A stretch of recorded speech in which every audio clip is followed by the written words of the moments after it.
Have you ever noticed how we test drive a car, but never test drive it in our own pockets? That's the question many people avoid, but it should be the first one before any visit to the dealership. And maybe you've experienced this. You see the car shining in the showroom. You imagine the feeling of sitting in the driver's seat. You picture yourself driving with the window open and the radio playing, and for a few seconds, everything seems to make sense. But there's an annoying detail that almost no one admits. The passion for the car comes long before the math. Stick with me until the end, because what you're about to discover might truly surprise you. It's amazing how marketing knows exactly where to squeeze. They show the right model, in the perfect color, with that lighting that makes even a basic car look like a spaceship. And then comes the famous phrase that destroys budgets. The installment fits in your pocket. That's the moment when the brain goes into fantasy mode, and logic goes out the door. Have you ever experienced that? That feeling that everything will be all right, even without really looking at the bank statement? That's the point where most people fall into the trap that transforms the dream of a car into months or years of financial hardship. A true silent prison created by interest, long terms, and emotional decisions. And here's the funniest, and at the same time cruelest part. If you really want to know if you can or can't afford a car, you don't even need a spreadsheet, app, or advanced calculator.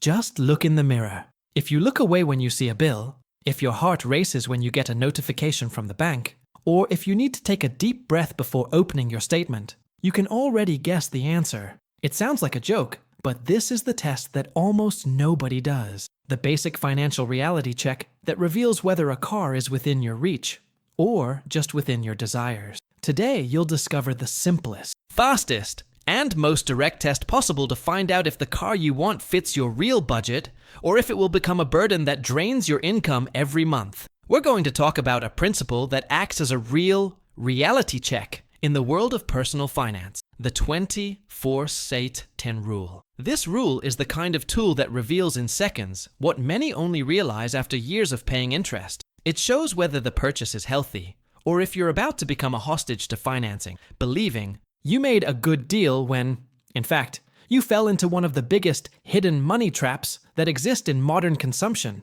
And to understand this in a light, direct, and even fun way, we're going to start with something no one has ever told you. A car doesn't start with the engine. It starts with your income. It doesn't start with the excitement of getting a new car key. It starts with discipline. It doesn't start with the payment. It starts with the impact it will have on your freedom. Now, want to delve even deeper into this subject. And before we get into the next part, let me ask you something important, but in a very direct and sincere way. If everything we've talked about so far has made sense to you, if at any point you thought, I've been through this, or remembered that financial decision that almost dragged you into a hole, share in the comments what touched you the most. I really read everything, because it's from your experiences that I can understand what helps the most, what hurts the most, and what needs clarification when we talk about money, choices, and financial freedom. Your story can open the eyes of someone who is about to fall into the same trap, and that makes a huge difference. And if you're enjoying this conversation, go ahead and leave a like now, because that helps the video reach people who might be experiencing this exact dilemma of paying a small amount that fits in their budget without realizing the real impact. It's amazing how a simple changes the reach of content. So if you believe this kind of truth needs to be shared, your click really helps. And of course, if this topic of personal finance, smart decisions, and protection against pitfalls like the 4/20/10 rule is something you want to learn more about, subscribe to the channel to continue this journey with me. This channel only grows because there's a community that understands the importance of talking about money, honestly, clearly, and with a touch of humor to make everything lighter. Your participation here is what keeps this conversation alive and allows this message to reach more and more people who need to hear it. Now that we've aligned all of this, I want to delve even deeper into this subject. It's curious how, when it comes to cars, our mindset changes without us even realizing it. It seems there's a kind of hidden truth in the world of car purchases that only reveals itself after the contract has been signed. A person enters the dealership, thinking about freedom, comfort, life transformation, and leaves with a loan that will accompany every step of their journey for years to come. And the most impressive thing is that it all starts with a phrase that seems innocent, but has a gigantic impact on decisions. If the payment fits, we'll figure out the rest. This is the seed of many silent regrets. Because the moment you hear that, your brain starts creating emotional justifications for something that doesn't even make sense on paper. Yet, the affordable monthly payment has become one of the biggest psychological marketing tricks.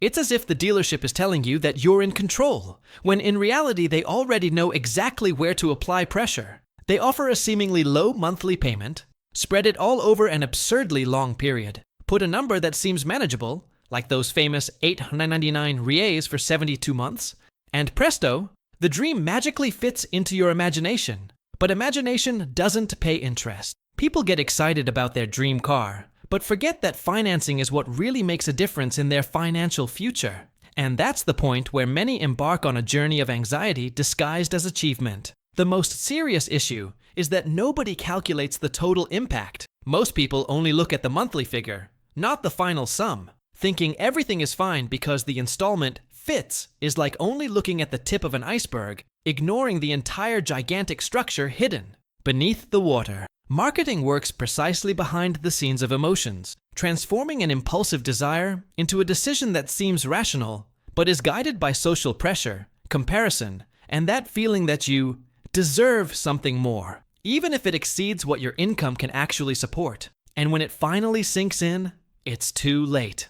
The car that seemed to represent freedom begins to symbolize commitment, hardship, and a lack of financial breathing room. Each month becomes a silent reminder that the purchase wasn't just a vehicle, but an emotional contract that affects your routine, your choices, and even your peace of mind. That's why so many people experience this internal conflict, the happiness of owning the car and the burden of carrying it within their budget. Now, I want to delve even deeper into this subject, because understanding these dynamics is the first step in preventing a legitimate dream from turning into a costly regret. There's a simple, almost invisible mechanism that explains why so many people fall into the same traps.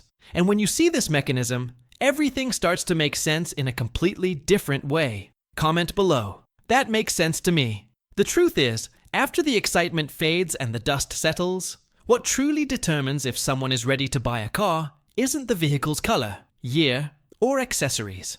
It's basic math, the kind nobody wants to look at, but which reveals more about our financial mindset than any motivational speech. And that's precisely where the 4-20-10 rule comes in. That simple test that could fit on a napkin, but has the power to completely change the journey of someone about to make an important decision. It's almost like a hidden revelation in the backstage of personal finance.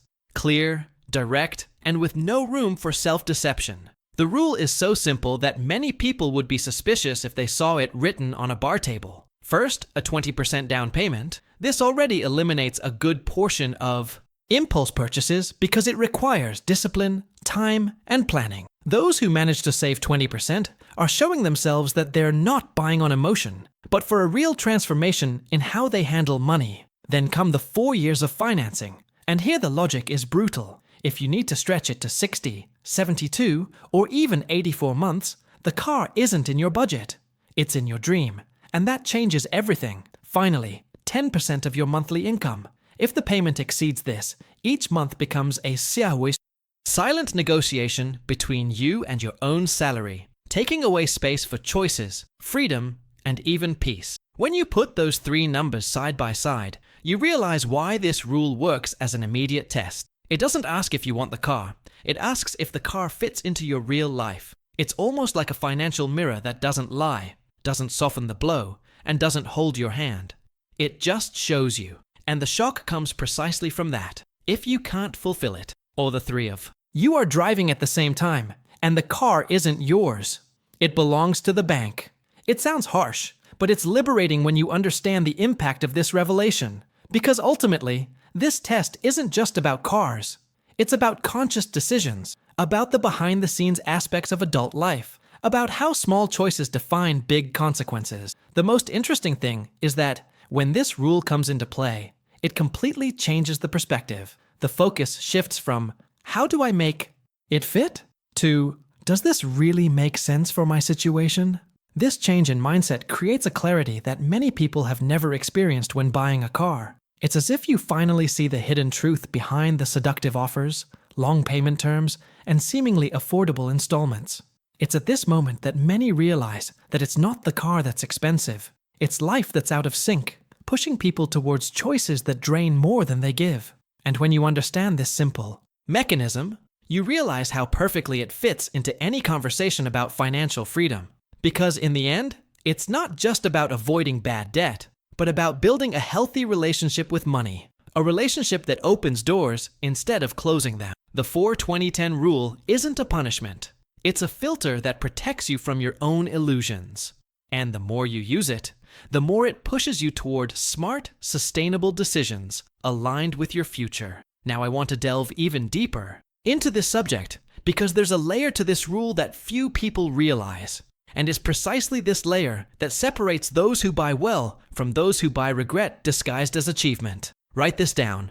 I'm on this journey too. When you put the 24-10 rule into practice, something curious happens. All that confusion of numbers, installments, deadlines, and simulations stops seeming like a labyrinth and becomes almost a quick, straightforward, and even somewhat fun game.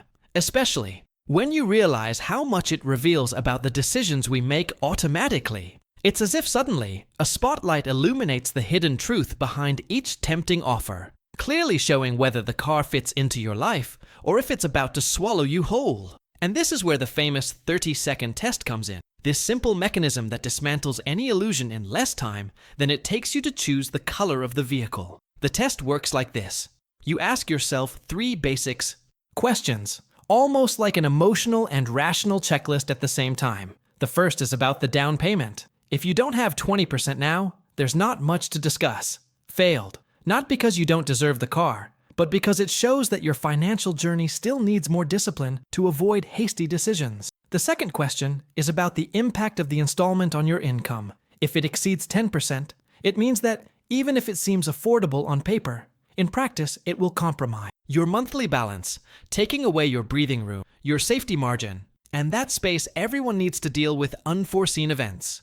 And when you exceed this limit, the car ceases to be an achievement and becomes silent pressure. Finally, there's the question about the term. If you need to stretch it out for more than 48 months, it's because you're trying to fit something that doesn't fit.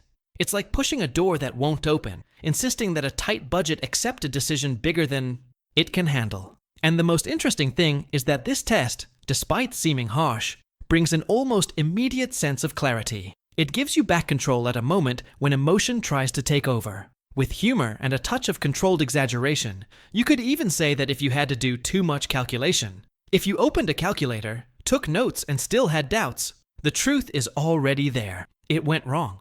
Because healthy decisions don't need to be forced. They flow, they fit together, and they don't require financial juggling to make sense. When you try to over-adjust a budget that isn't ready, the very act of trying is already a sign. And when this test reveals that something is out of balance, the consequences become very clear. It's not just about paying a higher installment. It's about living with financial pressure, feeling the weight of a choice every month, experiencing a lack of breathing room in your budget, and finding yourself trapped in debt that behaves like invisible chains. This affects not only your wallet, but your mindset, your emotions, your sense of freedom. It even affects how you make decisions in other areas of life, because when one part is tight, everything else adjusts around that tension. Now I want to delve even deeper into this subject, because there's a detail within this test that few people notice, but it completely changes how you interpret your own purchasing power and your relationship with money. Comment below. That makes sense to me. When we look at all this calmly, we begin to realize that the real turning point isn't in memorizing the rule, but in changing the mindset behind the decisions. Because deep down, the problem was never just the car itself, but what it represents in our journey. Status, comparison, the desire to prove something to others or even to ourselves. But there's a hidden truth here that almost no one talks about. A car isn't about emotion, it's about freedom. And true freedom isn't that pretty picture behind the wheel. It's sleeping peacefully, knowing that your wallet can handle the weight of the choices you've made. When that realization hits you, the impact on how you view consumption is enormous. This is where alternatives emerge that many people ignore out of pure pride. Sometimes, the right car for your current situation isn't the prettiest one in the showroom. It's not a brand new car full of LED lights. It's a smaller, simpler model, perhaps used, but perfectly aligned with your income and the phase you're going through. This isn't failure, it's financial maturity. It's understanding that your transformation isn't about impressing the neighbor, but about building a solid path where each step is sustainable. Trading your dream car for a car that truly fits might seem like a loss on the surface, but inside, it's a silent liberation. Now, I want to delve even deeper into this subject, because the big revelation lies behind the scenes. When you choose a cheaper car, or decide to wait a little longer to save up for a down payment, you're not postponing a dream. You're protecting your future. You're choosing not to tie up your entire income in something that only depreciates over time. You're saying to yourself, I control my money, not the other way around. And that changes everything. Suddenly, your budget gets some breathing room, your bills become lighter, and there's space to plan other things. An emergency fund, an investment, an experience that truly adds value to your life, not just your image. This shift in perspective is one of the most powerful decisions anyone can make, because it redefines what the right car is. The right car isn't the one that gets compliments in the parking lot, but the one that doesn't keep you up at night. It's not the one that makes you look good on the outside, but the one that brings you peace on the inside. When you start making these kinds of choices, it feels like taking a heavy backpack off your shoulders. And the interesting thing is, the more you practice this discipline, the more it spreads to other areas. You start questioning other installments, other financing, other impulses. Your relationship with consumption transforms into something more conscious, more aligned with who you want to be, and the future you want to build. Ultimately, escaping the trap isn't about saying no forever, but about saying yes at the right time, in the right way, with the right numbers. It's understanding that a car can be a symbol of achievement, but it should never be a symbol of financial enslavement. When you choose a car that your budget allows, you're choosing freedom, not hardship. You're writing a story where your decisions empower you instead of trapping you. Comment below. I want freedom, not confinement. If you've made it this far, you can see that this topic really resonates with your reality, and that says a lot about the kind of path you're building in your financial life. So, before we continue, let me sincerely ask you something. If this video helped you see your car with more clarity, discipline, and freedom, please subscribe to the channel. Here we continue this conversation in an honest, direct way, with that light touch that makes financial decisions simpler to understand and easier to apply in everyday life. And take this opportunity to leave a comment saying that you stayed until the end. Write it down. I'm with you until the end. It's always special to see who truly sticks with us until the very end, because it shows that this content really makes sense. And of course, if the video gave you any new insights, any turning point, leave a like. Not as an automatic gesture, but as part of this exchange we've been building here. This helps the content stay alive and shows me that this kind of conversation needs to continue. And if you want to take the next step on this journey, there's a video over here that complements this topic perfectly. Click and continue watching it.